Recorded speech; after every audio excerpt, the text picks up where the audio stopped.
Welcome, friends. Today I'm going to tell you a heartwarming story about how a simple act of kindness changed lives. Enjoy the story. Sarah Williams wiped the sweat from her brow as she finished arranging the last of the milk bottles on her makeshift stand. At 38, years of toil on Greenfield Farm had taken their toll, etching lines of weariness into her once youthful face. She sighed, remembering better days before the bosses stopped paying salaries, forcing the workers to hawk their meagre goods by the roadside just to make ends meet. Looking around, Sarah saw she had arrived late. The prime spots near the road were already taken by fellow villagers. She needed a good day of sales to afford repairs on her dilapidated roof. Her handy neighbor Jack had agreed to patch the leaks, but she still had to pay for the materials, and for some of his time. "Lord, please let me sell it all today," Sarah prayed under her breath. As the sun climbed higher, she watched enviously as customers from passing buses and cars flocked to the front stalls. An hour dragged by and the stream of buyers slowed to a trickle, then stopped. Only 2 near-empty buses remained, disgorging a handful of passengers. Sarah managed to flag down a few cars, smiling gratefully as they pulled over to buy her dairy items. Half gone, half to go, she tallied. If she could just sell the rest, she'd have enough to buy Jack's supplies and get him started in a couple of days. The scene seemed frozen in the midday heat until another bus pulled in. A young boy, no more than 12 or 13, leapt out and rushed to the driver. Sarah watched as they spoke in animated tones, the boy gesticulating, pleading, while the driver shook his head adamantly. Eventually, the driver closed the doors and pulled away, leaving the boy sitting on the curb, head in his hands. Poor little fella, Sarah thought, recognizing him as a lad from a village a few miles down the road. By now, only she and Minnie Johnson were left selling. Minnie was loudly hawking her scandalous tabloids to anyone within earshot. Sarah's concern grew as she watched the boy. Making a decision, she grabbed a bottle of milk and a packet of cheese pancakes from her stand. Approaching slowly, she held them out with a kind smile. "Here, sweetie. You look hungry." The boy looked up, startled. Suspicion flickered across his face, but hunger won out. Hesitantly, he reached out and took the food, mumbling a shy, "Thank you, ma'am." "What's your name, son? And what are you doing out here all alone?" Sarah asked, lowering herself to sit beside him. Between mouthfuls, the boy told his story. His name was Danny Greer. He was trying to get to his daddy's house. His parents had split last year, and his mama had moved them in with her relatives in the village. At first, things were fine, but then the relatives started drinking, arguing, even hitting him sometimes. He had hidden in the shed all night, too scared to go inside. That morning, he had decided to go find his daddy. "I tried to get on the bus, asked a couple drivers real nice," he said, "but they wouldn't let me ride without no money. I know the way, though. Get to the station at the end of the line, then go left across the highway." Sarah's heart ached for the boy. She only had $30 from her sales, barely enough for her roof, but she couldn't bear the thought of him hitchhiking on the open road. Reaching into her pocket, she pulled out a crisp 20, the price of a bus ticket. Danny's eyes widened as she pressed the bill into his hand. "Here, honey. You get yourself home to your daddy safe now, you hear?" Overwhelmed, Danny threw his arms around Sarah in a quick, fierce hug. Spotting the final bus of the day pulling in, he jumped up and sprinted toward it, calling, "Thank you!" over his shoulder. As the bus merged onto the highway, a small hand thrust out of a window, waving wildly. "I'm Danny." "What's your name?" "Sarah," she called, waving back. "Sarah Williams. I won't forget, Miss Sarah. I'll see you again, I promise." And with that, the bus disappeared around the bend, leaving Sarah alone with her thoughts and a few unsold dairy items. "Lord, let that child make it home safe," she prayed, packing up her stand for the long walk home. Little did she know how that simple act of kindness would shape her future. The years had not been kind to Sarah Williams. At 53, her weathered face and calloused hands told the story of a life of unceasing labor. She stood now, back straight with righteous anger, glaring at the man behind the desk.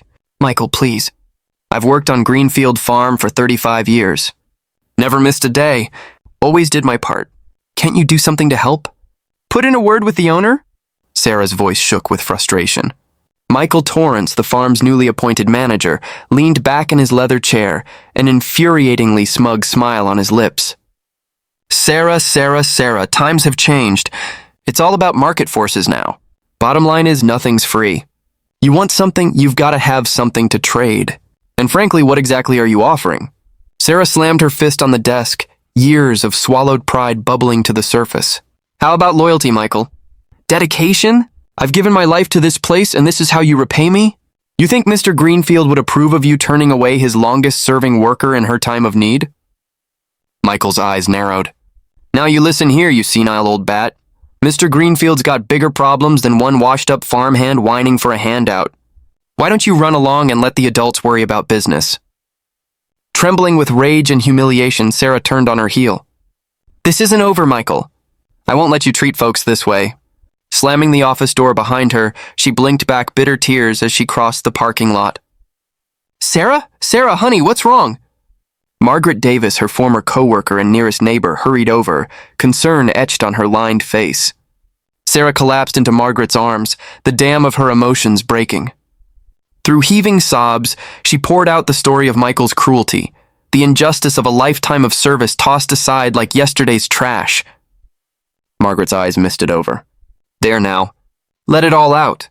Then we'll get you home and check your blood pressure. Don't want you stroking out over that heartless bastard.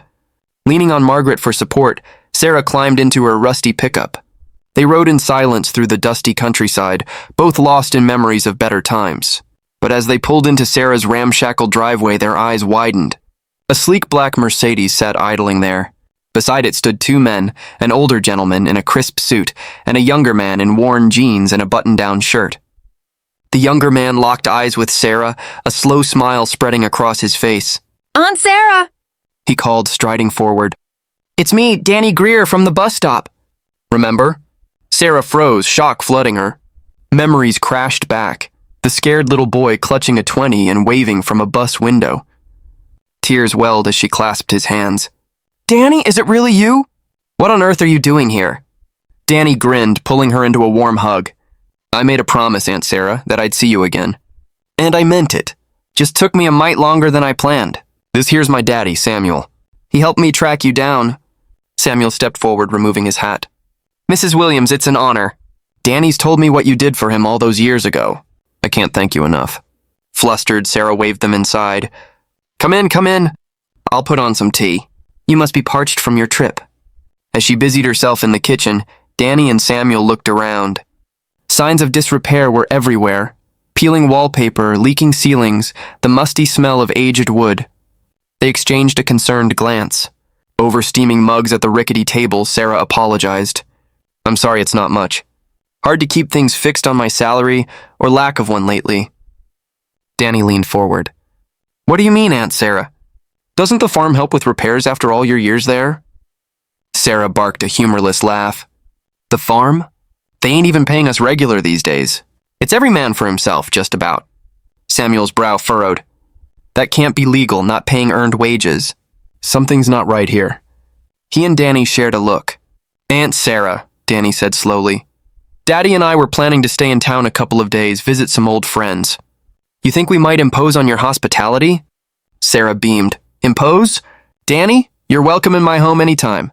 I've got a spare room. Not much, but it's clean. As Sarah readied the room, Samuel pulled out his phone. Son, I've got some calls to make. I've got a hunch there's more to this farm situation than meets the eye. The next morning, Sarah was startled to see a man in a hard hat walking her property, scribbling on a clipboard. Danny followed close behind. Morning, Aunt Sarah. This is Joe Miller, best contractor in the county. I asked him to take a look at what needs fixing. Sarah sputtered. Danny, I can't afford no contractor. I'm pinching pennies as it is. Danny laid a calming hand on her arm. Don't you worry about that. Daddy and I want to do this for you. Call it repaying a long overdue kindness. By the next day, Sarah's yard swarmed with workers. The buzz of saws and the thump of hammers filled the air. She sat marveling on the porch when a familiar truck came barreling in. Michael Torrance leapt out, face red with rage. Sarah, what the hell is all this? You got money to pay strangers, but you're stiffing your own people? Samuel, who had been conferring with the foreman, strolled over calmly. Mr. Torrance, is it? I'm Samuel Greer. I think you and I need to have a conversation about how a farm should treat elderly folks who've given it a lifetime of service. With a firm hand, Samuel steered the sputtering manager toward his Mercedes. Sarah caught the words labor board and full audit before the door slammed and the car sped off toward the farm offices. Danny chuckled, climbing the porch steps. I almost feel sorry for that Michael fella.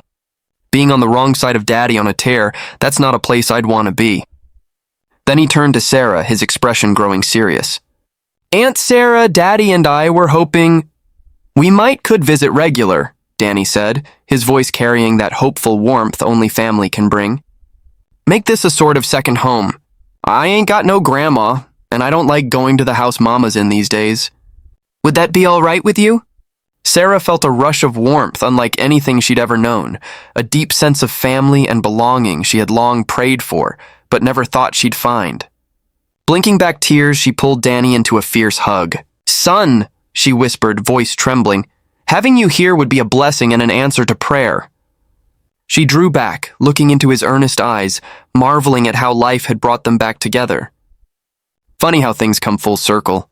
A little milk and pancakes, a bus ticket, and here we are?